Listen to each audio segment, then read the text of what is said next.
Sebelum melanjutkan, jangan lupa subscribe dulu, terima kasih. Bab 268, apakah kau pikir aku akan berhasil? Seng Minglan menatap Seng Xiao, sepupunya. Akhirnya, dia menjawab dengan satu kata, tidak.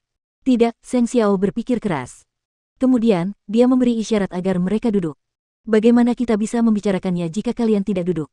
Seng Xiao, ini bukan saatnya bercanda sekarang. Kau sebaiknya menyetujui saja jika lelaki tua itu menyuruhmu bertunangan, kata Seng Xiao padanya. Kau ingin aku menyetujuinya? Kau bisa fokus mengerjakan rencanamu untuk mendirikan perusahaan sendiri saat dia lengah. Aku tahu kau sudah mengerjakannya.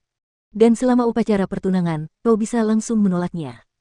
Lalu, kau bisa bernegosiasi dengan lelaki tua itu dan membuatnya berjanji untuk tidak mengganggu kariermu selama 3 tahun. Kalau tidak, kau akan bertengkar dengannya sampai akhir. Kamu bisa melakukannya tapi, mengapa kamu tidak bisa? Seng Xiao bertanya pada Seng Minglan. Kakak keempat, kamu adalah orang yang pemberani. Kamu adalah orang yang bisa memperjuangkan kebebasanmu sendiri. Jika kamu butuh sesuatu, kamu bisa langsung bilang padaku. Sebagai sepupumu, tentu saja aku akan membantumu. Seng Minglan menarik napas dalam-dalam. Dia tidak mengatakan apapun. Karena kamu sudah berencana untuk memberontak, mengapa tidak melakukannya secara besar-besaran? Ketika Seng Minglan yang lembut itu berkelahi, apakah kamu pikir lelaki tua yang sangat penuh perhitungan itu tidak akan tahu akibat dari memaksamu? Selain itu, ketika kamu mengatakan kepadanya bahwa kamu ingin menjadi wanita karir, kamu akan membuat lelaki tua itu tidak terlalu memikirkan penolakanmu terhadap pernikahan itu. Seng Minglan mengepalkan tangannya setelah mendengar ini. Kemudian, dia merasa lega. Kau berjanji akan membantuku. Kau pegang janjiku. Bahkan jika ini demi Jing Yun, aku akan membantumu sampai akhir. Seng Minglan bingung. Apa hubungannya dengan Jing Yun? Tidak apa-apa. Karena kamulah yang membawanya ke keluarga Seng. Seng Minglan melotot ke arah Seng Xiao. Namun, dia mempercayainya. Dia tidak hanya ingin mempertaruhkan nyawanya, dia juga sangat menyadari kemampuan Seng Xiao. Jadi, itu kesepakatannya. Kamu bisa pergi dan mengurus Kiki. Aku akan pergi sekarang. Seng Minglan mengangguk dan sekutu pun terbentuk. Jing Yun, suruh Nona Minglan kembali. Perintah Seng Xiao. Ya. Jing Yun mengangguk. Dia mendengar percakapan mereka. Dia memiliki perasaan campur aduk tentang percakapan ini. Rupanya, Seng Minglan tidak memiliki seseorang yang disukainya saat ini. Dia merasa senang tetapi terluka oleh jawabannya. Seng Xiao tersenyum setelah Seng Minglan pergi. Dia suka menantang otoritas lelaki tua itu. Dia seharusnya mengundurkan diri dari posisi yang memegang kendali karena dia sudah sangat tua. Namun, dia memilih untuk menyiksa anak-anak dan cucu-cucunya. Jadi, dia tidak bisa menyalahkan mereka karena melakukan hal yang sama padanya. Tiba-tiba dia ingin sekali menyaksikan kakak keempat menolak pernikahan itu di atas panggung.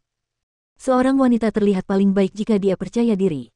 Dia hanya tidak yakin apakah Jing Yun akan lebih mencintai kakak keempat saat melihatnya.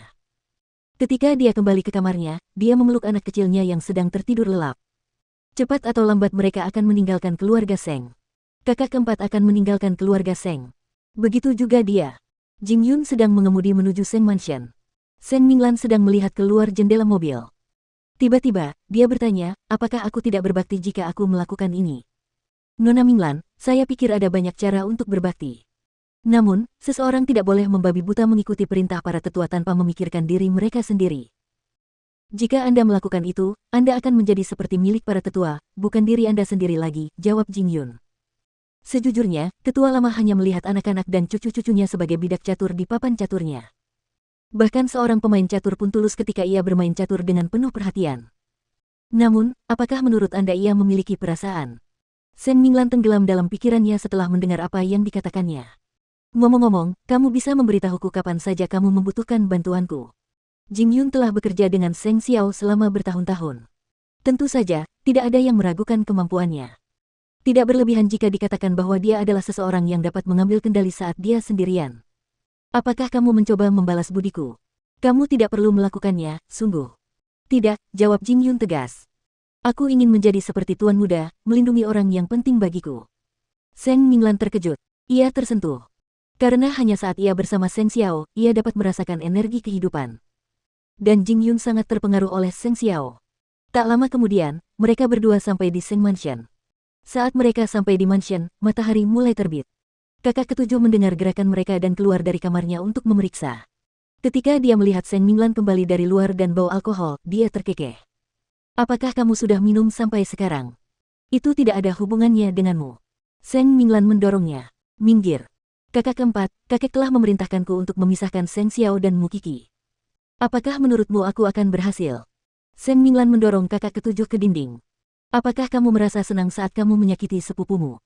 Seng Xiao tidak pernah menganggapku sebagai sepupunya. Kakak ketujuh sangat gembira. Tahukah kamu betapa gembiranya aku ketika kakek mengatakan itu kepadaku? Aku bahkan tidak bisa tidur sepanjang malam. Kau tidak akan berhasil, kata Seng Minglan. Tidak hanya itu, kau akan berlutut di hadapan Seng Xiao dan memohon ampun padanya. Kamu seharusnya mengurus dirimu sendiri sekarang. Bukankah kamu sedang menghadapi masalah besar sekarang? Seng Minglan melepaskan kakak ketujuh dan kembali ke kamarnya. Dia marah. Kakek Seng tampaknya telah memberikan persetujuannya terhadap pertunangan Seng Xiao dan Mukiki. Namun, di belakang Seng Xiao, dia telah meminta orang lain untuk memisahkan pasangan itu. Mengapa dia begitu jahat? Bagaimanapun, dia sudah terbiasa dengan hal itu. Namun selama bertahun-tahun, dia masih memiliki harapan pada lelaki tua itu. Tetapi sekarang, dia tidak tahan lagi.